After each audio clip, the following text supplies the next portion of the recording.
En la cooperativa La Purísima de Yecla nos encontramos con María Teresa Ruiz González. La localización de la entrevista no es casual si atendemos a la historia profesional de esta yeclana. María Teresa nace el 25 de agosto de 1953. En su portada el diario La Verdad ofrecía noticias sobre la Guerra Fría, con el gobierno soviético intentando interceder en la elección del presidente Adenauer, uno de los padres de la actual Unión Europea. En el ámbito deportivo, el diario ofrece una prueba de que Di Stéfano, mítico jugador del Real Madrid, estuvo prácticamente contratado por su gran rival, el Fútbol Club Barcelona. Pues la verdad es que de esos primeros años tengo pocos recuerdos. Bueno, tengo los recuerdos de los juegos con mis hermanos, los recuerdos de que vivíamos en principio en una calle, en la calle San Ramón, y había un árbol con un agujero donde escondía mis tesoros. Mis hermanos vendiendo cuentos, que ponían allí como un puesto para vender cuentos, y poco más.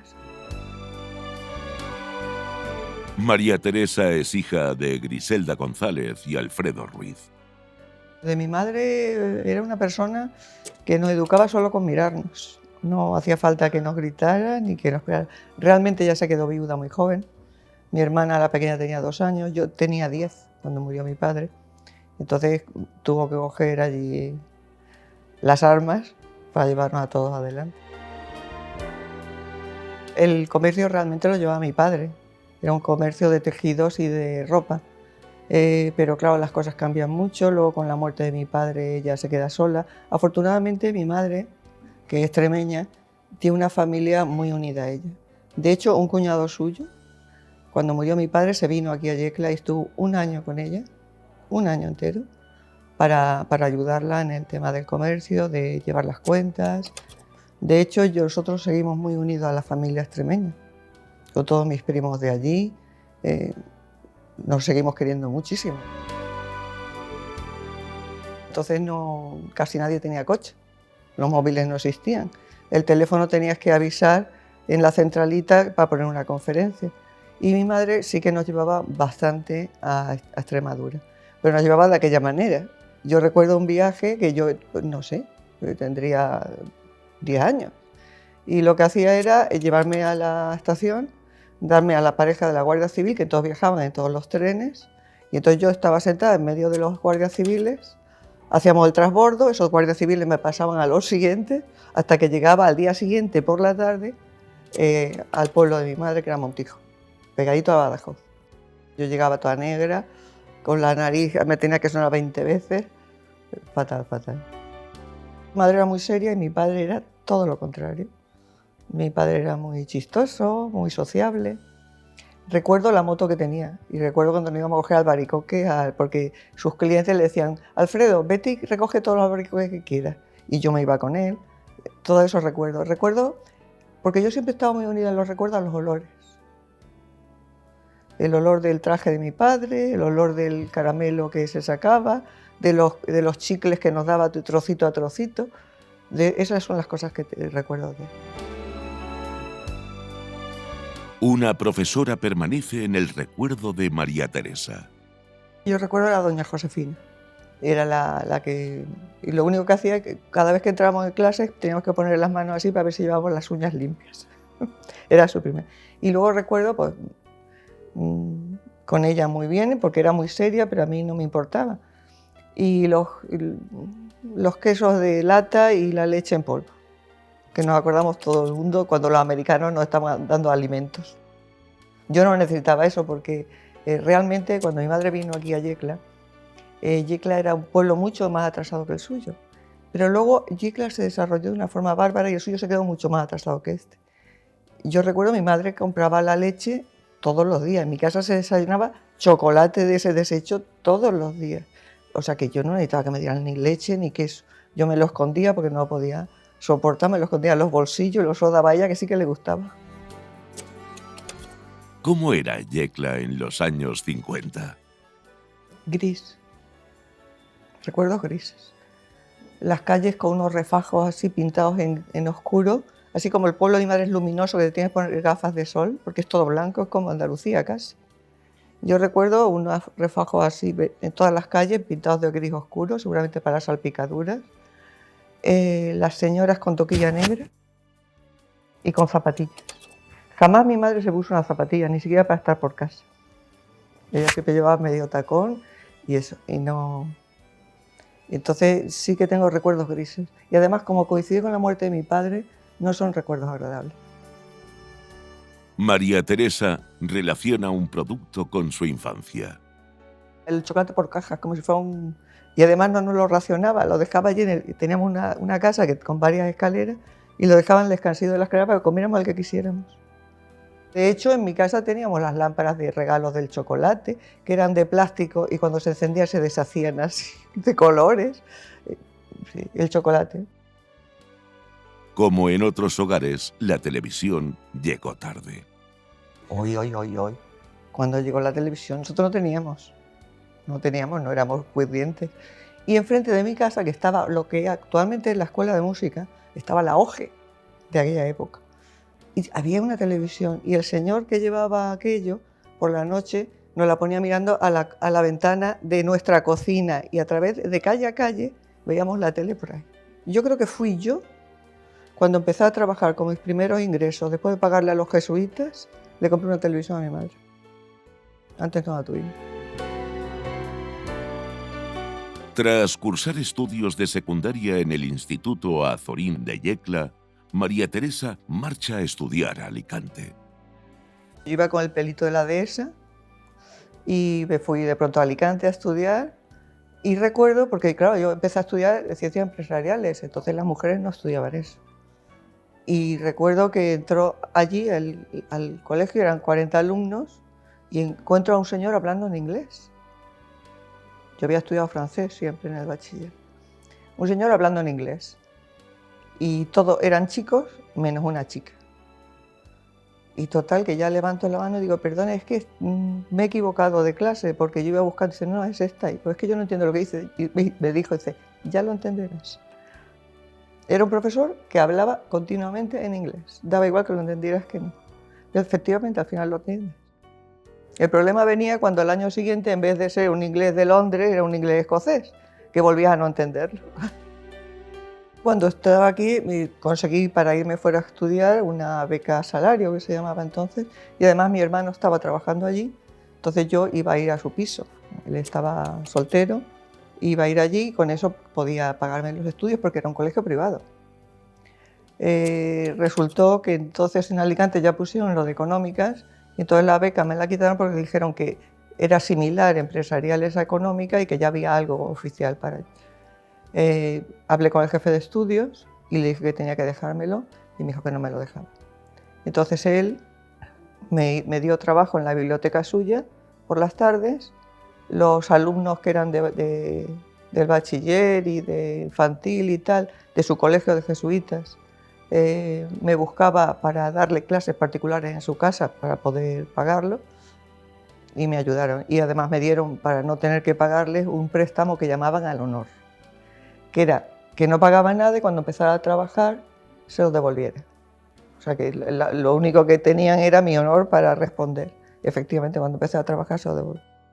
Es más, para mí, porque allí entraban, casi todos eran pues el de Alfombra Imperial, el de las aceitunas La Española, eran normalmente hijos de empresarios. Cuando a mí me metieron allí, o cuando yo entré, me admitieron porque llamaron a doña Cecilia, que era la directora del instituto, y pidieron referencias mías. Y se ve que se las dio muy buenas y entonces entré. Yo tuve una amiga, que la sigo teniendo, una amiga noruega, que la sigo teniendo hoy en día, que ella entró, pero no era muy buena en los estudios. Hicieron a su padre que pagara doble. Para los estudios de ella y para una persona que se los pudiera pagar. Yo creo, realmente, yo luego he trabajado con gente que ha estudiado ADE o tal, y es otra filosofía, es otra forma. A mí me dio recursos para buscarme la vida en todo, porque no tienes por qué saberlo todo, pero sí que tienes que tener recursos para buscarlo.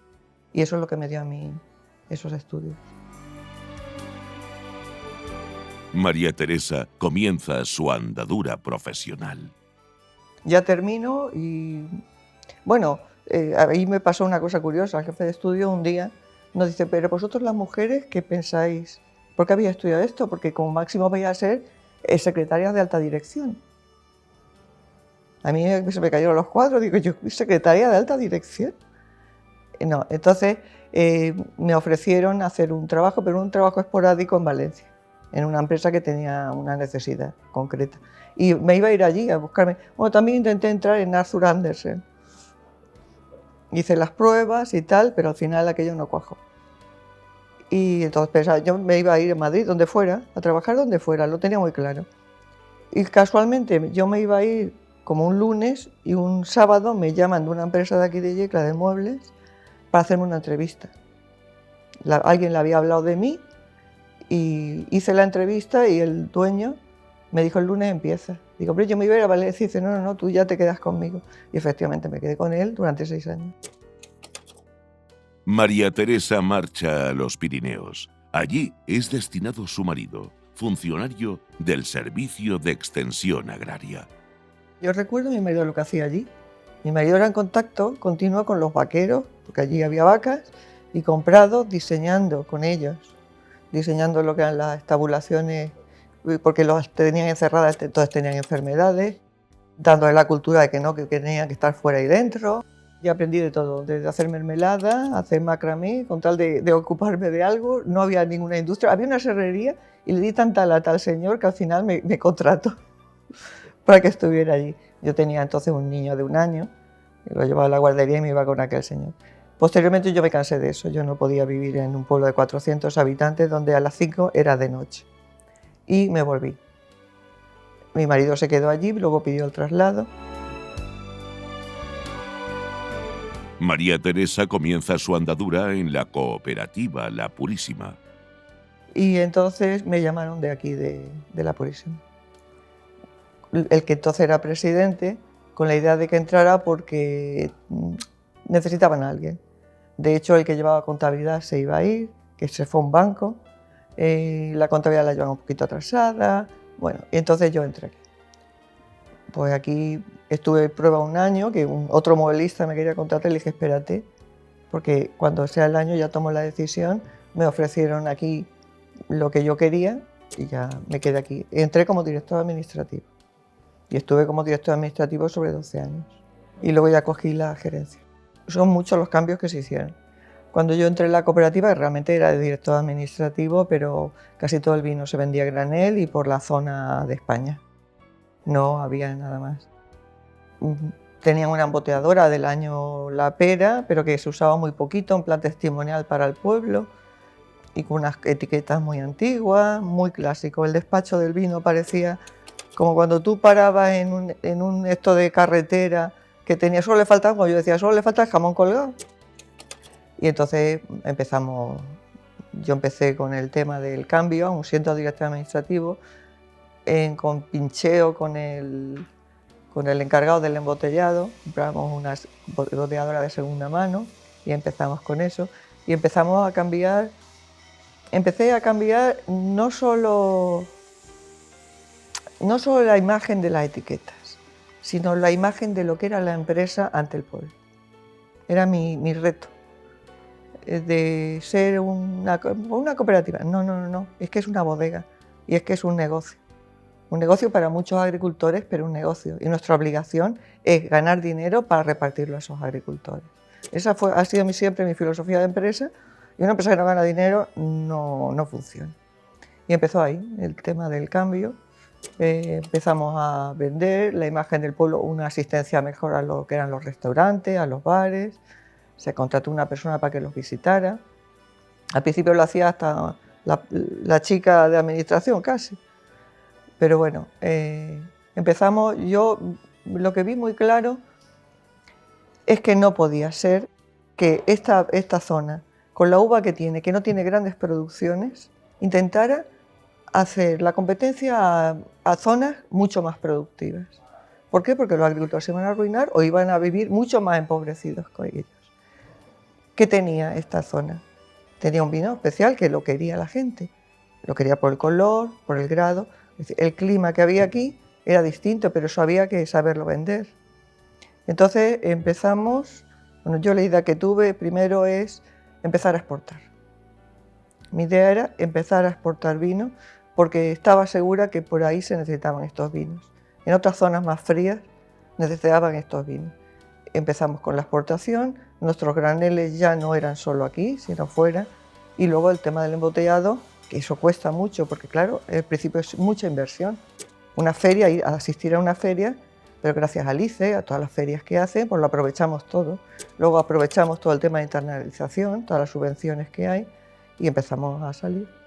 Yo tenía muy claro que una empresa la sabía dirigir, estaba preparada para eso, había estudiado eso y además ya tenía experiencia en eso.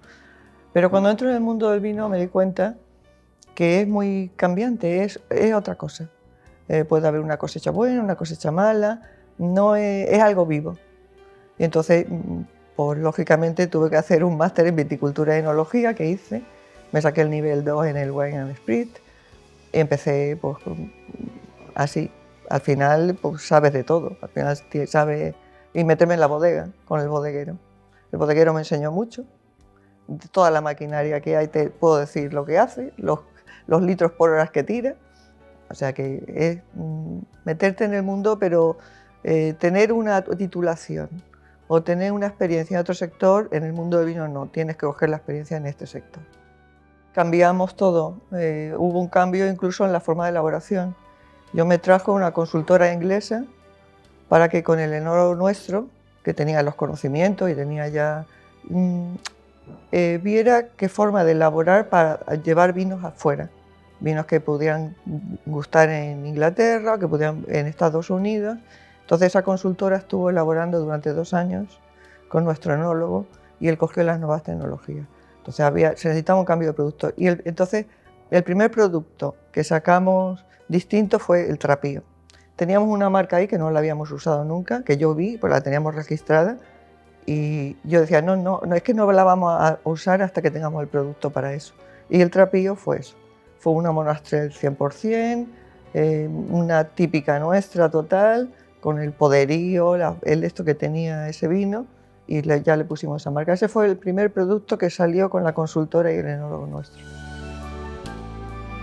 Me di cuenta que era mucho más fácil exportar que a nivel nacional.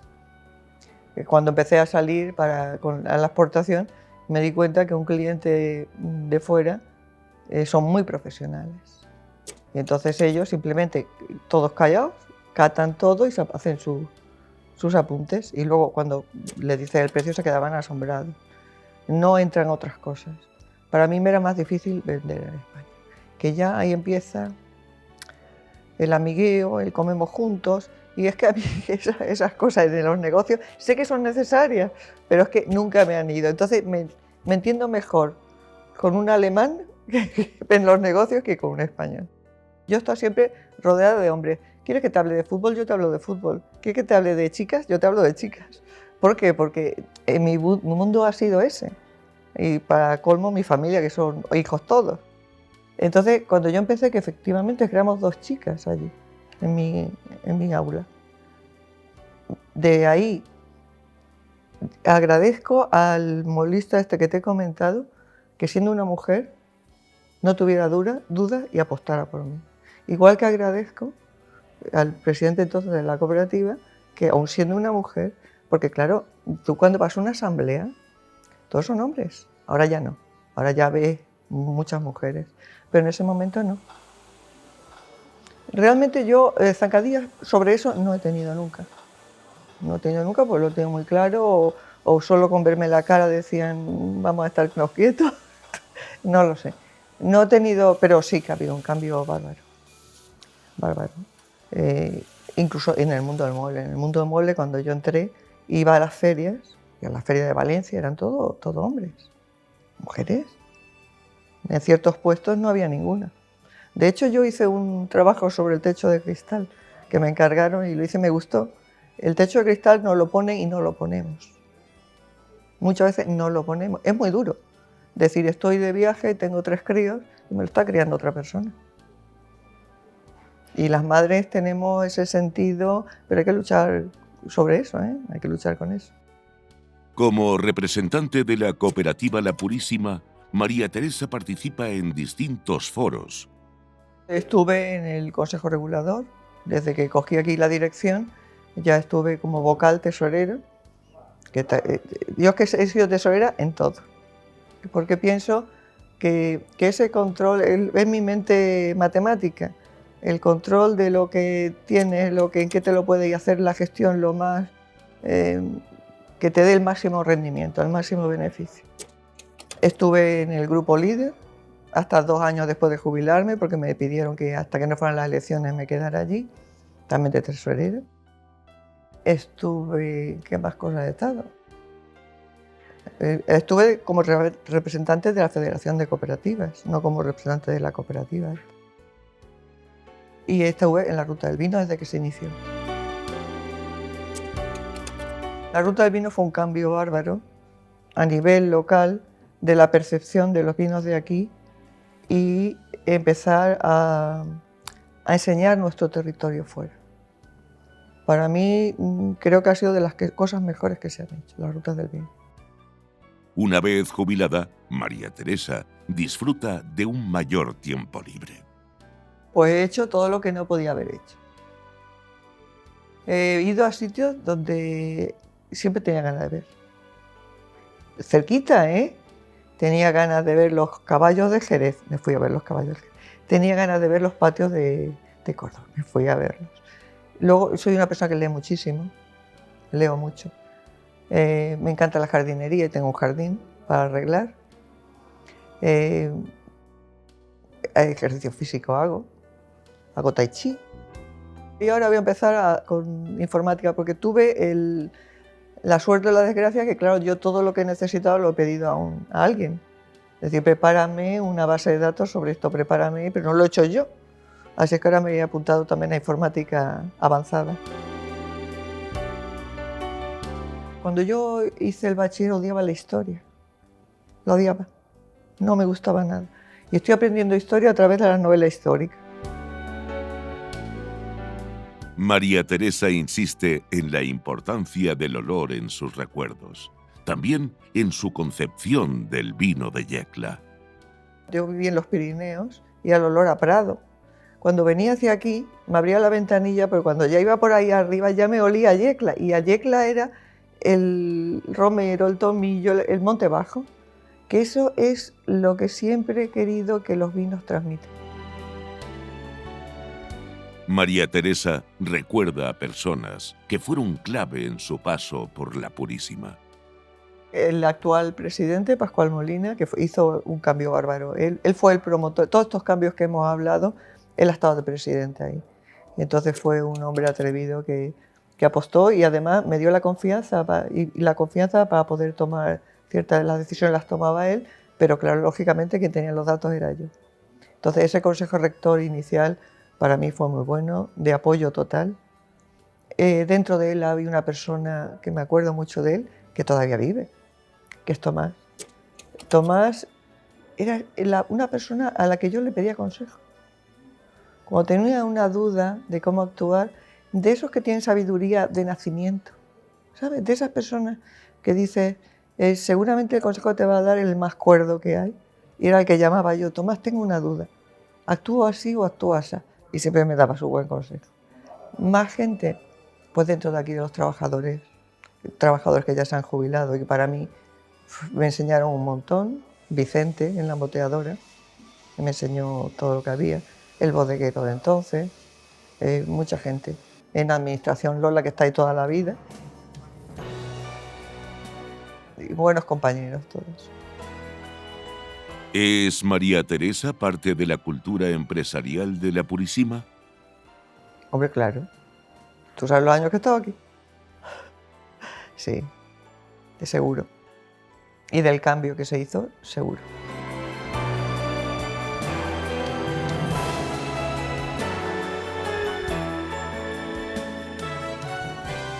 Uno pasa y ya está. Nadie es imprescindible y nadie es tan importante.